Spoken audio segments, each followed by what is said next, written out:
لو بتشرب سجاير فالفيديو ده مهم جدا جدا علشانك، عشان هيساعدك انك لو عايز تبطل سجاير او حتى لمجرد انك عايز تعمل تنظيف كده للجهاز التنفسي، ولو حاسس بضيق تنفس والكحه بتاعتك شديده قوي بسبب السجاير او بسبب تراكم البلغم، سواء كان عندك دور برد شديد او عندك اي ازمه في الجهاز التنفسي، فالفيديو ده مفيد جدا جدا، لاني هقول لكم على ماده بتساعد على تكسير البلغم المتراكم في الصدر، وبتساعد في طرده. حتى الناس اللي عندها كحه من ببلغم هتساعدها انها تطرد البلغم ده، وكمان ليه فوائد تانية كتير قوي، فخليني اقولها لكم في الفيديو ده. اسيتايل سيستاين سواء كان بتركيز 200 اللي هناخده من مرتين ل3 مرات في اليوم، او تركيز 600 اللي بناخده مره واحده بس في اليوم.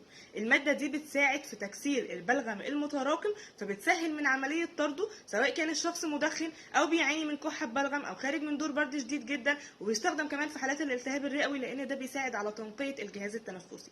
مش بس دورها فعال جدا في الجهاز التنفسي، كمان لما بتوصل للكبد بتتحول لماده من اكتر المواد اللي بتشتغل كمضاد للاكسده قوي جدا في الجسم. بتنقي الجسم من الشوارد الحره وبتعمل على تنقيه الجسم عموما، فبتقلل الاصابه بخطر السرطان. كمان بتكون ليها دور فعال قوي في تقليل التجاعيد وظهور التجاعيد في البشره. كمان بتزود حساسيه الخلايا للانسولين، فبتكون مناسبه جدا وفعاله جدا في حالات الناس اللي عندها السكر. فده بيساعد جدا جدا في تنقيه الجسم زي ما قلت بشكل عام، مش بس في الجهاز التنفسي. ساعات كمان بنلاقيه موجود في روشتات الذكوره، لانه بيقلل من نضوجه السائل المنوي، فبيساعد جدا في حركه الحيوانات المنويه.